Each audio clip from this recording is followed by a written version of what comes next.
All right, at 6 o'clock, we'll call the meeting to order. Allegiance to the flag of the United States of America and to the republic for which it stands, one nation, under God, indivisible, with liberty and justice for all. Thank everybody for coming tonight. We'll go ahead to roll call. Doug? Yes. Michelle? Yes. Roger? Here. Megan? Here. Sarah? Here. Motion to approve the agenda as presented or amended? Second. Motion and a second. Any questions? Now we'll go to vote. Doug? Yes. Michelle? Yes. Roger? Yes. Megan? Yes. Sarah? Yes. All right, on the consent agenda. Make motion to approve. Second. All right, motion and second. Any questions? No, we'll go to vote. Michelle? Yes. Roger? Yes. Megan? Yes. Sarah? Yes. Doug? Yes. All right, updates and presentations for the city administrator. Great. A couple of quick things. Strawberry Days looked like it was a massive success. All 3 days, all the activities looked really good. Still waiting to get a financial audit, as we discussed in a previous meeting. So as soon as we get that, I'll put it in the next meeting. But by all accounts, it looked like a huge success. So thanks to everybody that was involved in making that happen. Saw lots of smiling faces, lots of laughing kids. It's always a good thing. Next, I want to congratulate the ambulance crew and Tony. We got our first quarter service safe audits. This is on incident reporting. And in the state, there are a total of 23,335 issues in the quarter. We are issue free. So we got a perfect score on it. Good job on that, and really excited to get that email. Next, we have a presentation here. We have CIT Sewer Solutions here to talk about the massive project that they did in town, talk about some of their findings, and then at the conclusion of their work, they identified 73 major issues, and it is estimated that it's going to take about $240,000 to do everything that is needed to have a up-to-date, good working system. The good news and the bad news on this is part of that is on the public way, part of that is on the private way. They are working to determine which expense is on public and versus private, and when I get that report from them, then I will start trying to figure out how to finance this project and make sure that we can do it, get the economy of scale by doing it all, at once or, in a short amount of time, and figuring out how we're going to pay for it and how our residents are going to pay for it. So lots of work to do on that still, but this one has been a really good success, and I want to invite them up to talk about what their findings are and open the floor to any questions you all may have. I'm Michael. So we try to televise everything in town. As for, city and private side, so what you'd be referring to, is we would have the mainline pipes that would need point repairs in them, and then on the private side would be the tiger wires. The tiger wires go into the lateral.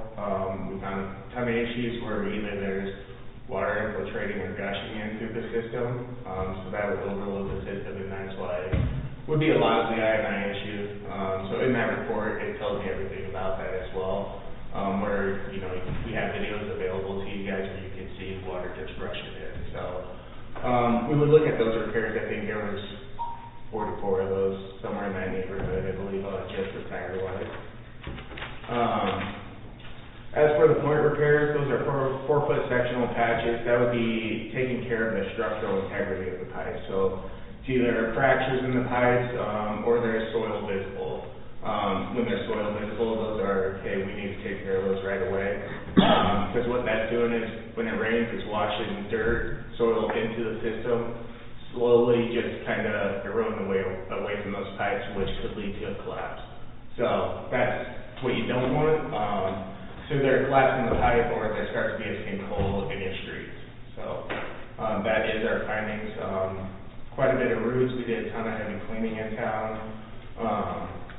But think we came in under budget of $100,000. I think our plan is to figure out, we could, with money left over, I think we could smoke test the entire town.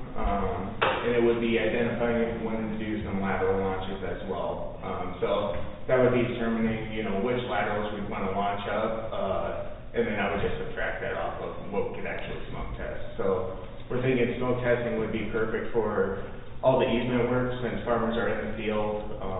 That stuff we didn't camera and televise, or even jet, just because everyone's starting to get in the field and it was wet, so we didn't want to mess up all their stuff.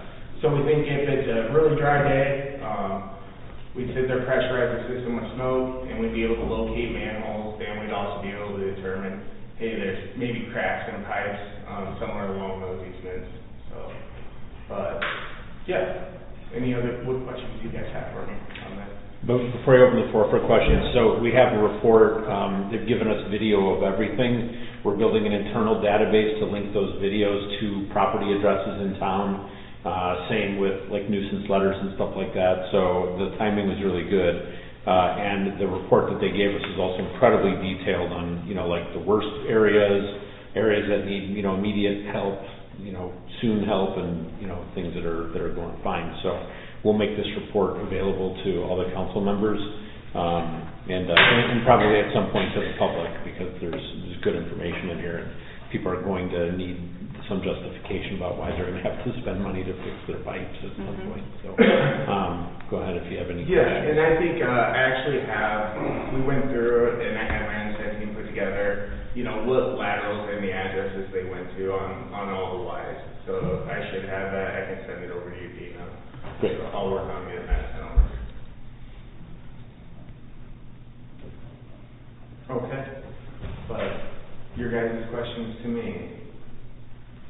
Well, so I guess the lateral work that you're talking about, is that like roots and things that are going into the residence pipes, or? So the laterals, where they connect on the main there's that joint. So over time they kind of separate out. So you'll have like a gap in there where you'll see water just kind of, if the water table's high, like we had spring, and when we were up here jetting and televising, we had rain that entire week, I think.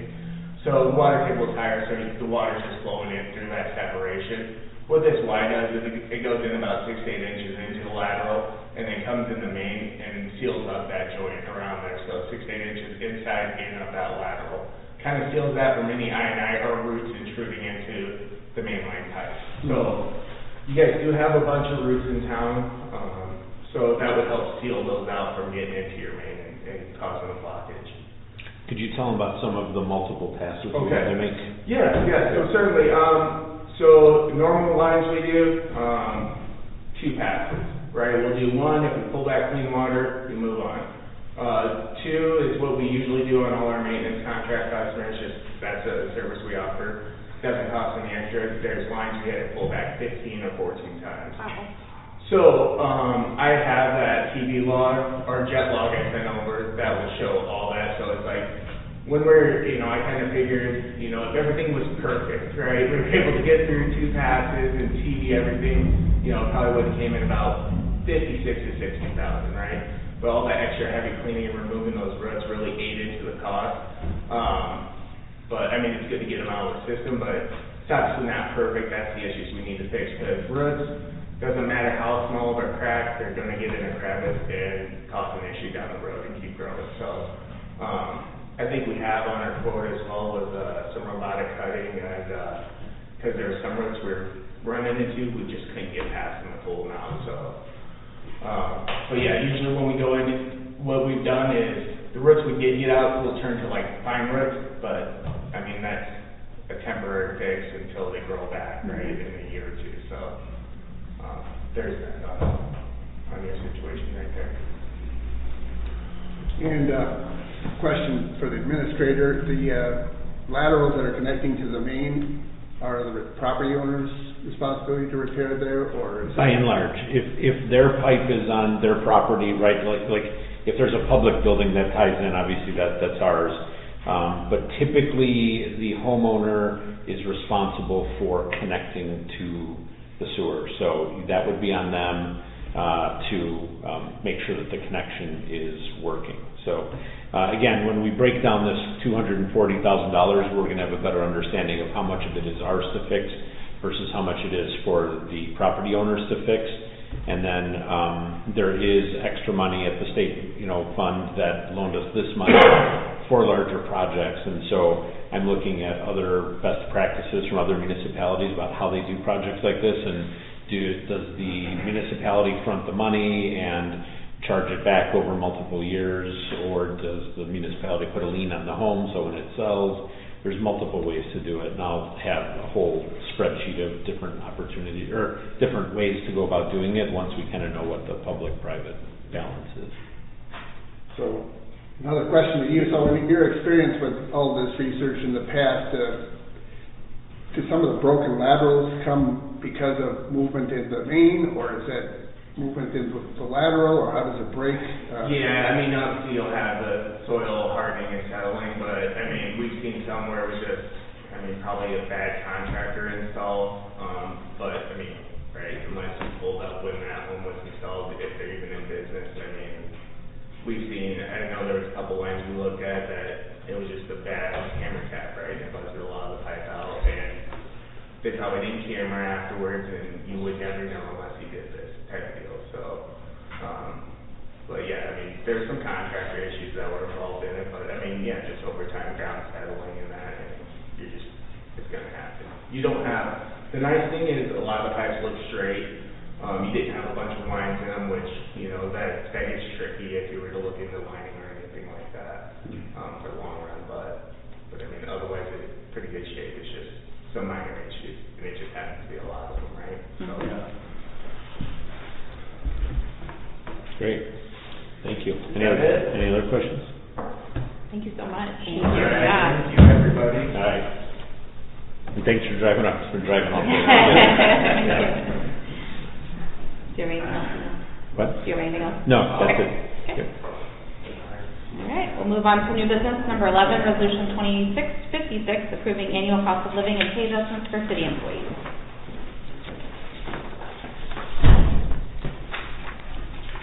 Make a motion? Second. Okay, motion and second. Great. So this is, we've talked about this for a few years now. These are kind of what the auditor wants us to do every year. This is our staff cost of living adjustments. I just ran the numbers today, and the Bureau of Labor Statistics is reporting for the last 12 months that inflation is at 4.2%. These annual cost of living adjustments are budgeted. They were in the approved budget from last year, so this is sort of a pro forma measure, but the auditors do want us to basically list, everybody that works for the city and what their pay is and what it's going to change to. I'm happy to answer any questions. The only question I have for Tony, should he be listed as full-time? Is he not? If not, that might have just been a typo. Probably just left over from last year, maybe? Well, I did copy and paste the list, so that could be exactly. Let's see here.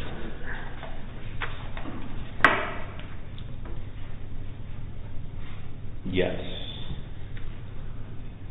All right. So all right, and so Tony. Yeah, sorry about that. So we'll scratch those out. Part-time turns into full-time, and the salary is, let me do some quick math.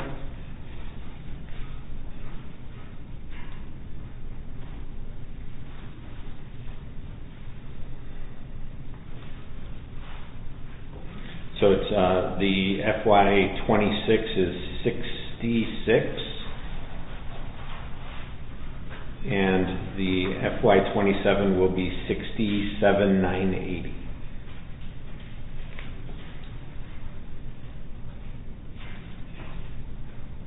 Thanks for seeing that. Yep. If you want to write that into yours, Yep, absolutely. That'd be great. Yep. So are any of these people still on that? Are we still participating in that STEP program where you're getting raises to get to a certain... Pretty much everybody but one person is maxed out on those. Like those steps are 3 years. I think we only have one person in the STEP program, but even then, that step would be adjusted as part of the cost of living adjustment. So it wouldn't be. So they wouldn't be doubled?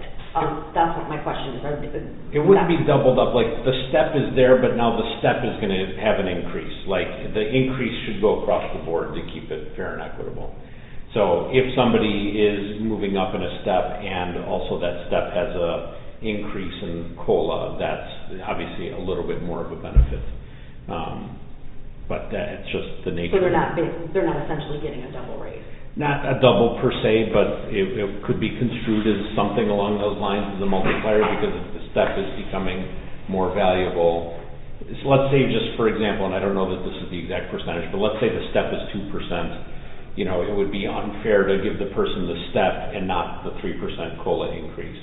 So it's going to be like, what is the better alternative for the person? But yes, to your point, there's not going to be there's not going to be a double raise, Okay, right? Like okay. This is just the increase, and so if that step, you know, moving forward is going to have an increase in the value, but they're not going to experience more than what you're approving for a cost of living. I think I probably said that in 40 words. And I couldn't. Sorry.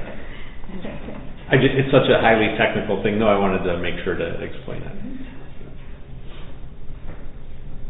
All right, any other questions? Now we'll go to vote. Roger? Yes. Megan? Yes. Sarah? Yes. Doug? Yes. Michelle? Yes. Number 12, Resolution 2657, approving a grant submission for a thermal imager and high-angle rescue gear. Make a motion? Second. All right, motion second. Great. So this is, just as it says, this is approval to put in a grant application. This is gear that is needed. I also have the fire chief here. Gear that's needed for rescues, you know, at Backbone and other places with difficult terrain, and also a thermal imager, which is very useful in fires and rescue. This would be correct me if I'm wrong, Chief, but this is 100% grant, right? Or, I think so. yeah, so as we're putting it in, this, if we get the grant, would cover 100% of the cost, so there's no local price match. Mm-hmm. So fingers crossed, because this stuff is not cheap. All right, any other questions? Always appreciate people's grants and supplementing Yep, the budget. I mean, many thanks for that. agreed. All right. How much is this grant for? Do you remember off the top of your head? It was almost 16,000. Yeah, 15 and change. It was like, It's 15,000 and change. the thermal and the charger was like 6,100, and then the piping gear was like 9,500. Okay. Any other questions? Now we'll go to vote. Megan? Yes. Sarah? Yes. Doug? Yes. Michelle? Yes. Roger? Yes. Number 13, motion to approve Iwalu mural project for the city pool building. Make a motion? Second. Motion and second. Great. So we've been talking about this for several meetings, and it's finally come to fruition. Frank is here from Iwalu. Maybe you could come up and just give us a quick 1-minute overview of the concept. And this would go on the pool building, and again, this is just a mock-up. It's not what the final thing would look like. But we'd love to talk about the partnership and what you have in store for us. Yeah, so thanks for entertaining this with us. We have a new program called True North, which is a high school servant leadership program, and we're anticipating that one part of this program is going to be oriented toward doing service projects. And what we really want to do is service locally. I know in the past, Iwalu's gone out and done service trips to like Chicago and Waterloo, and we realized like that's not really our bread and butter. We should be doing stuff here because A, kids want to come to camp, and B, we want to be involved in the community. So the idea was, hey, what's something we can do as a first step to get back and to do something interesting for our high schoolers. Also, like, they don't want to pick weeds, they want to paint a mural. So we also happen to have a art student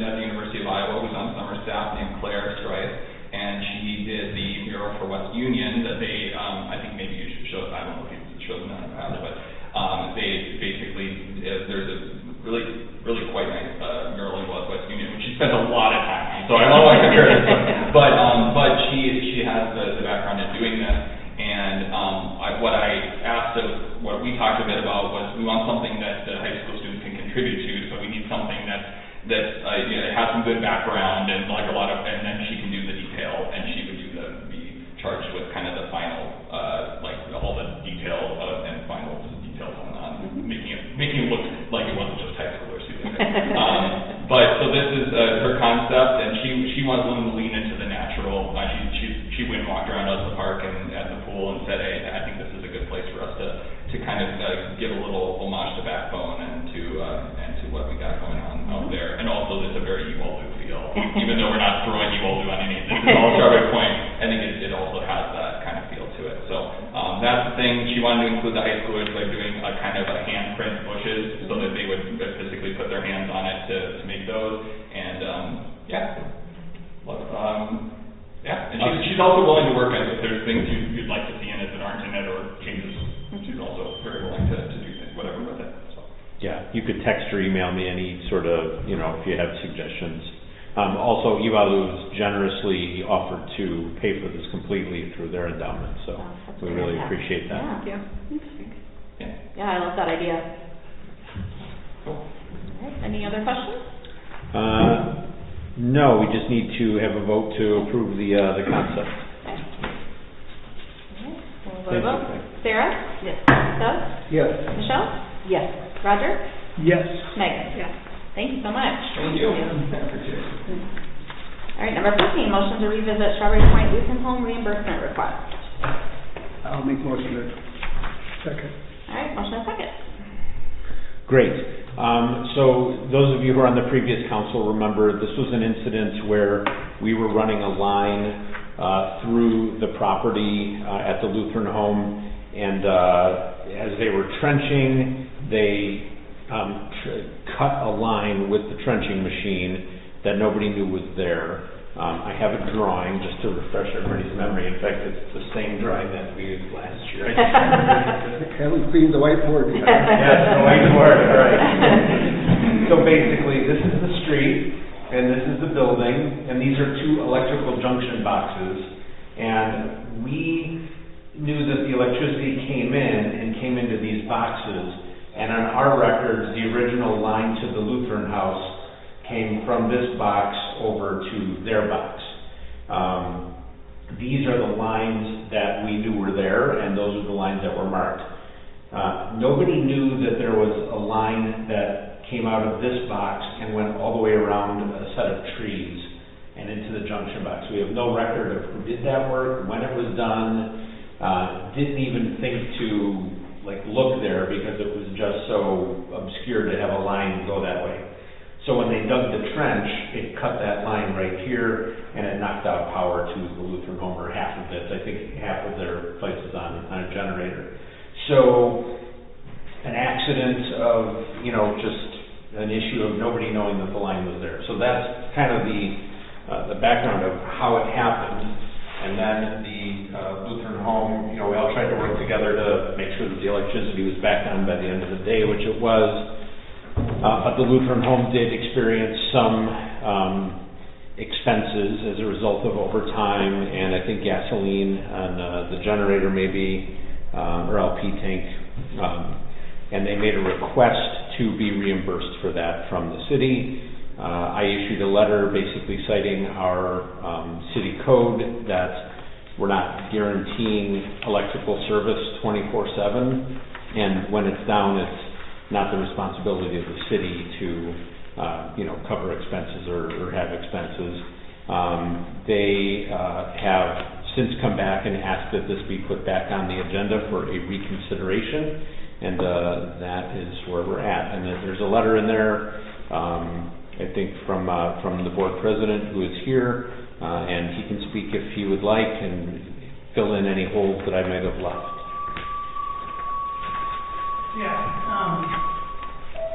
I don't. And talk loud because the microphone's over here. Okay. All right? Yeah, I don't really think it's a matter of blame here. You know, I get caught up in whose fault it is. It boils down to just a very simple gentleman's agreement. And we were assured that we would not be without power. And I know accidents happen, so whoever was supposed to find that didn't find it. And I mean, that is the job of the locating company. If I'm trenching from point A to point B, I would certainly make sure that there was no line intersecting that, whether we knew it was there or not. And in this case, it was severed. And I think it, you know, in the letter you all probably read, it's a little bit like the library loaning us books, and I pointed that out. The library loaned the Fernand Center books.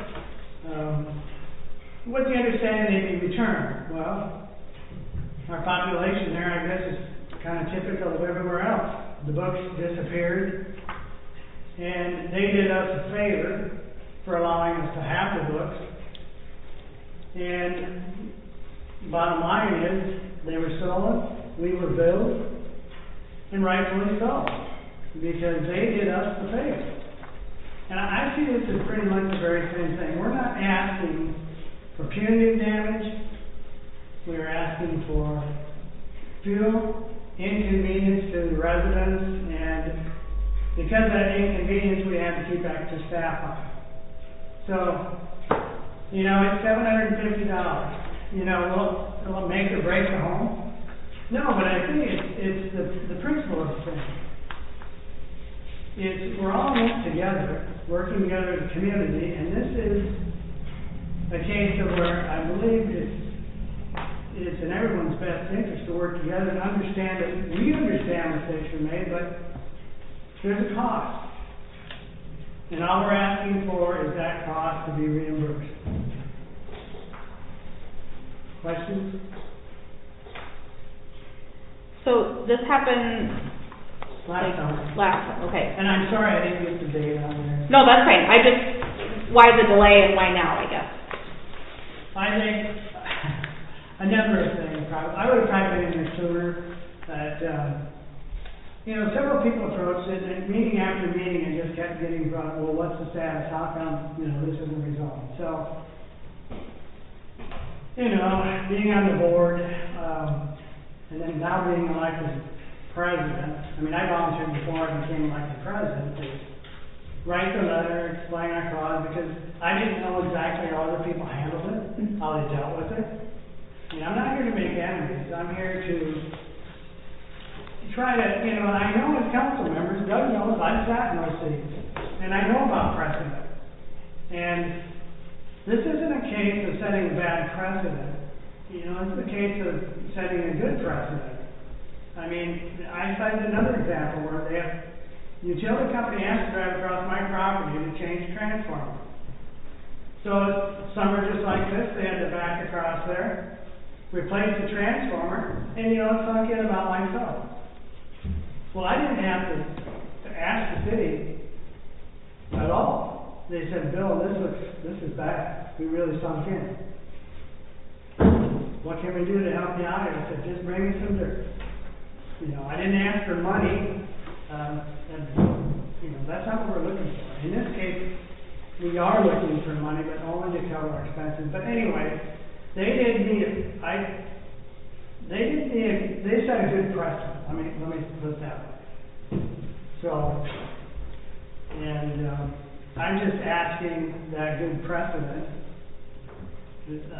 rather it be paying the library. We don't want to set a precedent where we do somebody a favor and then something happens, we never pay them. I guess nobody ever paid for the library. So, with that, I'll stop. Thank you. Yeah, thank you. I have a couple questions. I'm curious as to why we didn't know the line was there. Isn't it the city's responsibility to connect to the, Yes, we're not sure that it was our people that did that work. Like, we have no record of that line being placed on that curve. If you were to see the geography, it makes no sense whatsoever, and I don't think our people would have ever done anything like it. It literally goes out of a junction box around a group of trees and into their box, like, so, I mean, I've grilled our electrician, I've grilled our superintendent. Nobody has any idea that that line even existed, and to the point where it didn't even show up on a radar to think about because it made no sense whatsoever. Like, if you go out there and see the line, in fact, you could even see in the ground where the original line was, there's kind of an indentation, so it's just one of those freak, I don't know if Eric... I don't know for sure, but just in case something happened to the original line, and this is what they did to repair it, and it just never got. But the they is. We don't know. We don't know. No. It wasn't the city, and we didn't make any record of it being repaired by the city, or did the Lutheran Home go and do it in their interest? It's Yeah, nobody knows. I mean, we were in the basement looking for records to try to find out how this happened. No record of it, no map, no invoice, absolutely nothing, like as far back as we can see, which is about 10 years. But it is the responsibility of the city to make sure that the line gets connected to the meter of... Well, the meter's in a completely different place. Yeah. That the line was going from the power box to the Lutheran Home, wasn't it, to a meter or to a... Right, but let's say that if somebody moves the line and we're not aware of it, you know, it's on private property. So if somebody were to go and do that work and not report it to the city, we'd have no idea that it even existed. we can't allow that kind of thing to happen, can we, in the city? We can. It's on private property. Yeah, it happens a lot, unfortunately. Oh. Like for example, the sewer system, there's dozens and dozens of lines illegally hooked up to that.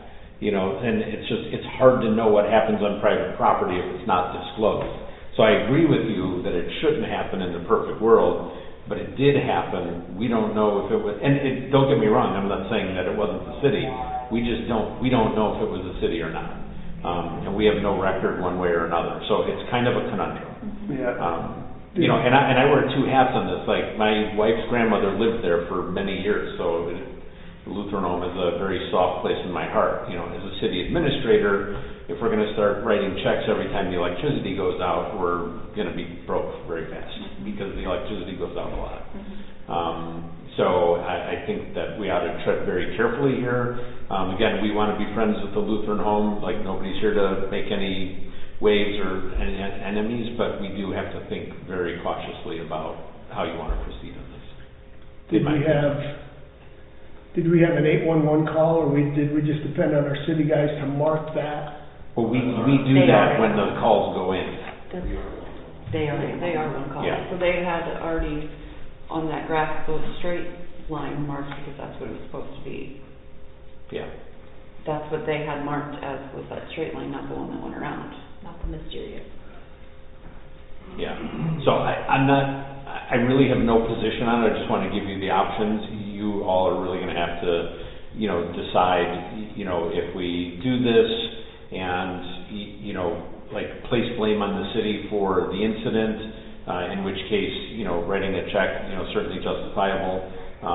If it's not the fault of the city that did that work, you know, that's another question mark. And the not knowing is the one that opens up potentially Pandora's box. Well, there was a quote in here from the West Union Trenching that said directly related to him that it was the city's fault for failing to mark existing lines. So West Union Trenching would not be responsible for the reimbursement. So when they went to West Union to seek reimbursement, West Union's position is, you know, there was no marking of a line there, therefore it's not their fault, and I agree with that. The fact that there wasn't a marking there is because nobody even thought that an electric line went that way. Nobody knew the line was there. Yeah. They had marked the line. Right, I understand that. I Yeah. understand that part of it. So the negligence is either somebody did the work and didn't tell anybody, or we did the work and didn't record it. And in either way, somebody's at fault, but we just don't know who that is. And that's why I took the position I did of, we don't know who's at fault, and so, you know, we're not really going to take responsibility for something that we don't know that we did.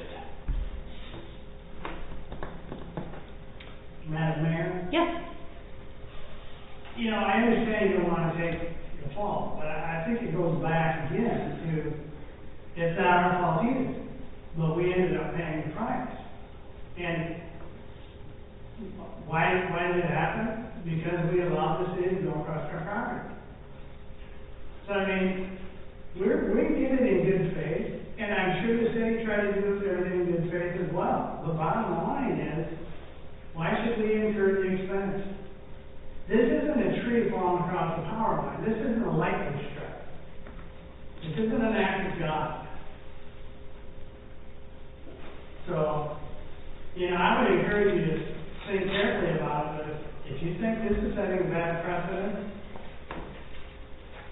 a lot of just and ethical decisions will be made. Yeah, I read we were given permission to do the work on your property with the assumption that there would be no power interruption. And it was voted by their board that to go ahead and do it, give the city the okay to do it. So, you know, we did interrupt the power for, what was it, 7 hours? Yeah. I know how I feel like you were. Yeah. I mean, we also had thousands of dollars of overtime and crews from the company that we contracted there to make sure that the power was back up that day, because if we had about 15 minutes before they were going to have to start busing people to hotels, which would have been a massive expense. And our team and their team did an incredible job making sure that that didn't happen, but there were a lot of people on the ground there to restore that electric service. So it's not like we didn't have expense either. Like, we probably had a lot more expense when it's all said and done. So just want everybody to have all the facts. Yeah, and then if you guys want to make a motion, like if you want to make a motion to pay it, or somebody wants to not make a motion, but this would be an appropriate time to do that. And like I said, I don't feel strongly one way or another, just I want to have the facts and so you can make an informed decision. So, and this was for the Grenade Center? This is, what's the building that it's hooked up to? Yeah, it's The Grenade Center. No, they're not guaranteed to have power anyways, because they know that they don't have a generator, so they're not guaranteed power. Well, that's correct, but that is really the point of it. And why did you have to have extra staffing for them, because they're not a staff building?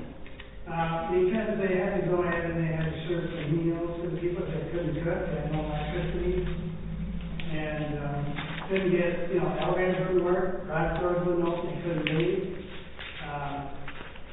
Yeah, I mean, I'm just curious why you have the LP tank when they're not a guaranteed they're not guaranteed electricity anyways, like they're not hooked up to a generator.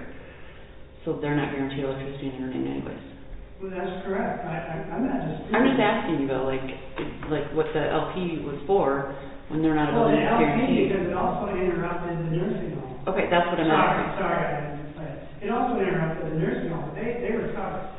That's what the LP is for. Okay. It's for The generator. nursing home portion. Okay. Sorry about that. No, that's okay. All right, so looking for a motion to move forward in some direction. Well, on everything that I've read, in interest of working together in this community, I fully believe that had we not been down there doing the work that we needed to have done for our lift station, correct? Mm-hmm. Correct. This never would have happened. And so I think it's a sad thing that it happened. You know, the wire wasn't marked properly, there was mistakes done prior to the event that caused the event. Could have been much worse. Somebody could have gotten electrocuted, well, not knowing that wire was there. But if we weren't down there doing the work, it never would have happened. So I would like to entertain the motion to pay the requested amount of, what is it, $751.62. I'll second that. All right, so we have a motion and a second to reimburse the Lutheran Home for the requested amount of $751.62. Any other questions? Not, we'll go to vote. Doug? Yes. Michelle? No. Roger? Yes. Megan? No. Sarah? No. Can I make an amended motion? Sure. To do a partial reimbursement. That if we split the cost, if we reimburse them half of it. Like LP, do you wanna do a dollar amount or like for the LP and not the overtime? Yeah, maybe it's just for one of them, maybe if we reimburse them just for the LP and not the overtime. I would second that. Okay. So a motion and a second to reimburse Lutheran Home for their LP cost for $486.16. Yep. Any other questions? All right, so who, I'm sorry, I made without a Jesse, so you made the subsequent motion? Yep. Yes. And And then Michelle. Michelle seconded, okay, so you got 5, okay, and then you'll just need a vote on that. Yep. All right, we'll go to vote. Michelle? Yes. Roger? No. Megan? Yes. Sarah? Yes. Doug? No. Okay, motion passes. All right, thanks Bill for all your information. Yeah. So we'll be cutting a check, it'll go in the next next council meeting's claim, so Okay. it'll be about 2 weeks and a few days. Okay. Thank you. Thank you. Consider that. All right, number 15, motion to award inaugural $1,000 scholarship. Need a motion? Second. All right, motion and second. Great, so this is the Dairyland scholarship, and you see I've redacted names and stuff here so we can have an objective look using the rubric that we originally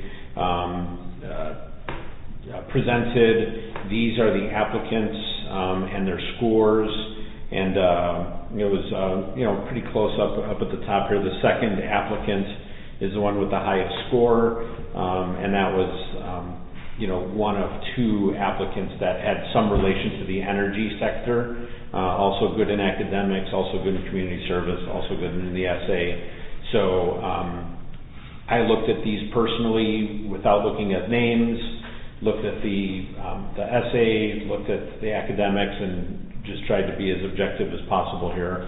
And that's also redacted names because people might not want their GPA out there, or so on and so forth. So I'm happy to answer any questions about how this got scored, or if anything, and then if this gets approved tonight, I can reveal the name of the recipient. Do you want another motion to approve your recommendation? Well, this is you made the motion's already been made, Okay, right? yeah. In fact, who made it? Who seconded? Sorry. I know I just Two.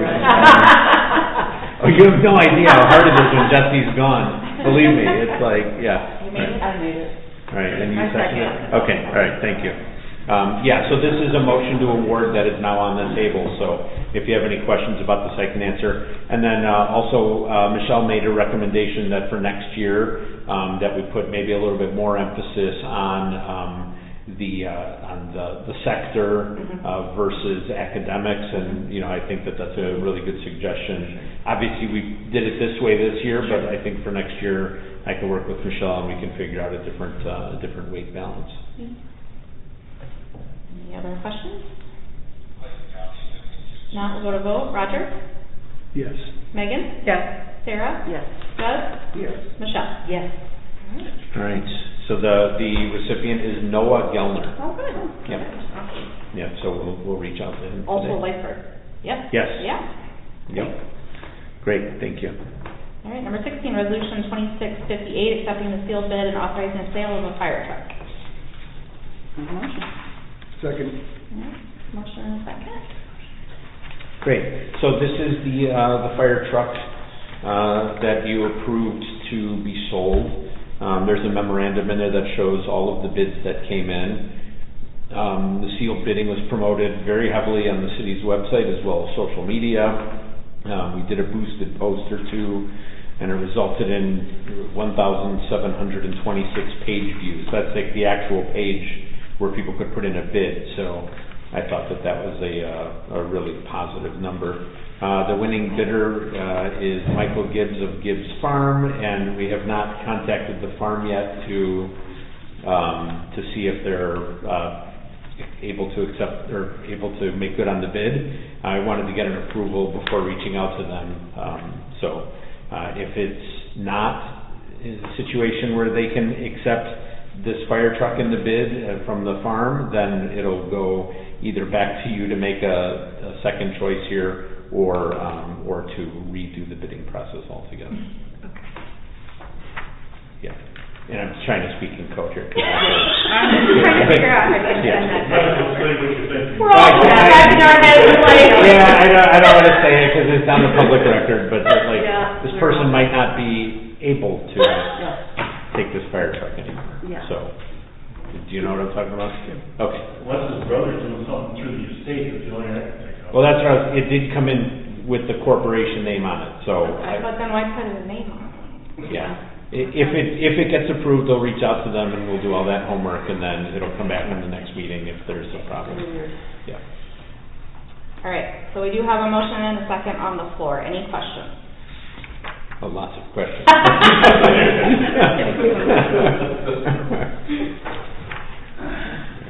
All right, if not, we'll go to vote. Megan? Yes.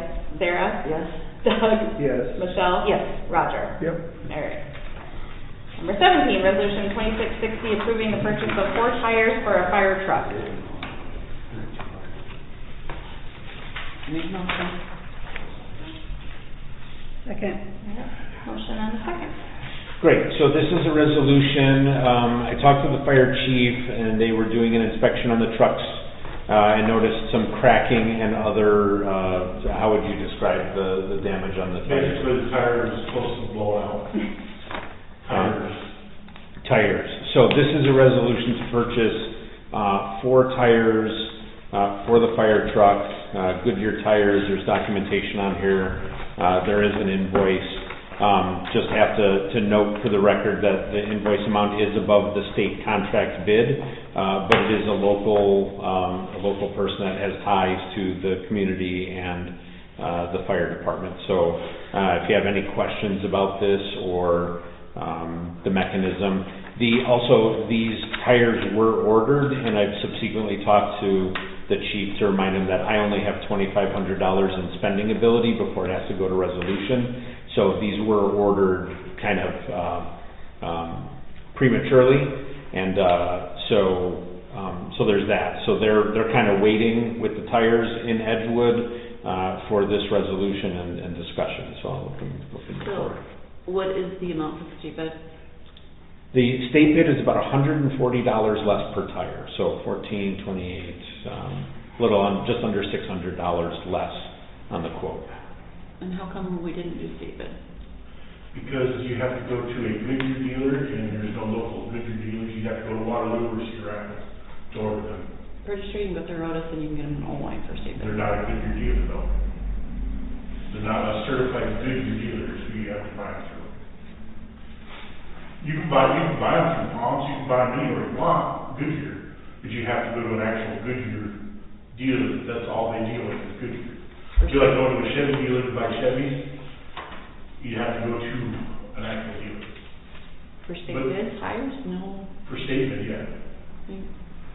And I don't know, like I pulled up the law, so there's no limit in the amount of times that we can use the state bid to get equipment, tires, and so on and so forth. I did not have time to get into the nitty-gritty about if we had to go to a dealer or not. I did talk to a couple of local people, and they said, I won't even quote on this because we don't deal with it. So I think there's, again, had we had a little bit more time on this, we could have had the research done. I talked to Austin. Yeah, Austin, where, Schumacher. over, I okay. wrote it. Yeah. And there's a place in Owine where you guys can pick them up if you want to. Or there's a place But in, that's not local. So do you want to go out of town then? We're buying from Edgewood, so we got people that actually are on the fire department that work there, so. okay, but are they gonna match the state bid price? No, they're not gonna match it. That's their cost. Okay, but we also are a municipality that has to look at our budget, and state bid is what we're supposed to go with, Jason. Right, but do you want to stay local? Do you want to support local? We do want to support local, but we also have to look at the budget, and sometimes we don't stay local when we have to go with the cheapest option for a budget, and we're supposed to go with state bid. And I was as cheap as I could go. I had to order them because it was a safety issue, so. So you ordered them principally without Yes. things in your budget. Yes. So, Do You want me to Well, send you people out on safe and end up How often tracking is your back? truck getting inspected too, that this wasn't noticed? It's every month. So they didn't look bad last month? No, we had a call here, what was it, Wednesday or Tuesday? And obviously the rough roads out there, Tony was right behind us. The roads were not that great out there. Obviously it cracked the tires, so they need to be fixed. Okay. So I've just taken initiative to get them done so we're safe. So you're not even willing to check with them to see if they'll try to match the state bid? I already did. As soon as I turned it into Dino asked me, and said that they were below or above, and I asked him, and he said, well, that's the new cost, so I don't know if state bid's running off of old tires, the old costs, or what, so. No, it was just checked. So, I'm assuming this wasn't budgeted for, because it's, So here's the issue. They have money in the budget for Yep. this year, which we're running right up against. yep, And we don't want to lose that. Obviously, that number is going to get reset, and we're going to need that budget. Yep. I have no problem rolling over this amount to the next budget. You know what I mean? It's going to sit in the fund balance. So if the next budget, what I'm saying is I don't want them to lose this whatever thousands of dollars that it's going to take to get these. That's also part of the urgency on their part to get it in, so that we're not losing their money. I understand that. So again, but I've got a fiduciary duty to, give you the facts, and, the state bid is $140 less per tire. So what we're faced with is, they've already been ordered, that has already been resolved. Jason and I already worked through what that process is gonna be like moving forward, no need to, revisit that. What we need to deal with today is, are we ordering these, yes or no, because they are in, so these people would have, to either return them or whatever. Are we going to a place that has a state bid, or do we buy these and pay the premium? Like, those are the options. So this price, is this just the tires, or is this put on the truck? Just the tires. Just the tires. Yeah. You guys will put the tires on at the fire station, right? That I don't know. Okay. Yeah. And that's another question, like, if this was a premium to put the tires on, or, it would be a different situation, like, but as of right now, this is the price to just purchase the tires. I'm looking at the sale of the fire trucks, $32.61, if the bid's approved, that about covers the tires 100%. Yeah. I mean, we have the budget. I know. Yeah. Is it the principle that we didn't do a state bid on it, is that what the principle is?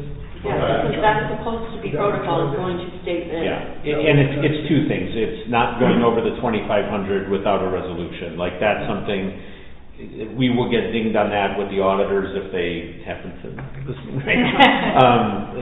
That's hard coded into our ordinances. Like, we can't order anything over $2,500. So there's that's why we have those limits in place. Yeah. Now, we haven't taken possession of the tires and we haven't cut the check, so, it's fine. But they do have them ordered and they are there, so, there will be some undoing of that if this doesn't get voted on. Those are kind of the issues that we're dealing with. It's over the 2,500, and then it's the significant amount over the state bid.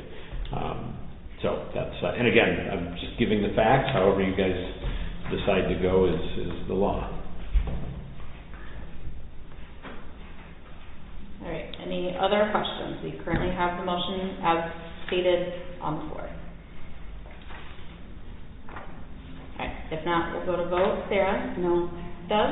Yes. Michelle? Yes. Roger? Yes. Megan? Yes. On to other business. No other business on my part. Motion to adjourn? Just one thing,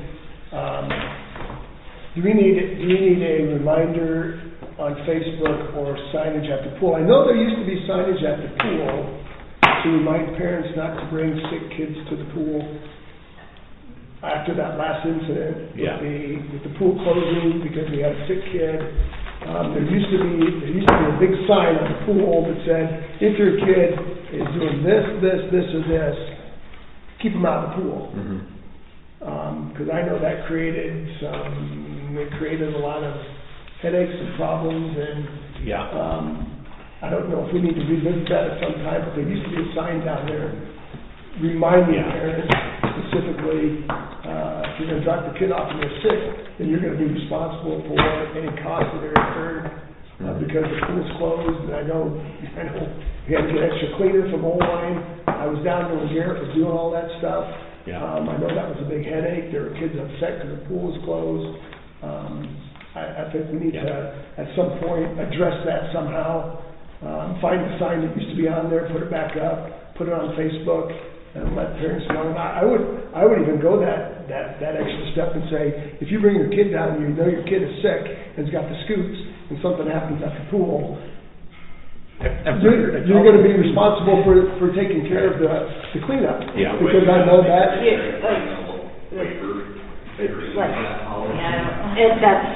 Well, there is. You know how many times that happens in a year? A lot. Yeah. Like, more than just once. When the kid's sick and the diaper's too big, then somebody needs to be held accountable. But In my opinion, I'm not gonna bring my But what kid. happens when little Johnny is downtown getting a hot dog and decides he's gonna go swimming right afterwards, gets stomach cramps and throws up in the pool? Are we gonna Right. hold Johnny So, accountable for that? this isn't an agenda item, Yes. so I want to hear this and I want to respond, but we can't really be discussing solutions. There is a sign down there. I'm going to go down tomorrow and read it and see what it says on there. Maybe take a picture of it, share it on Facebook, encourage people not to, let their kids, do their business in the pool. But again, accidents happen. but as far as solutions, we can't really talk about those. Like, we can I can hear you and respond to your questions, but we can't I'm just bringing that forward because Yep. people have talked to me about it, so I'm Yeah. the messenger. It dominated the conversation last week, definitely. And did we find out who's mowing the walking trail? Was that? I'm almost there. I have a couple of names, and so what I've been able to do so far is that it's kind of a trade-off.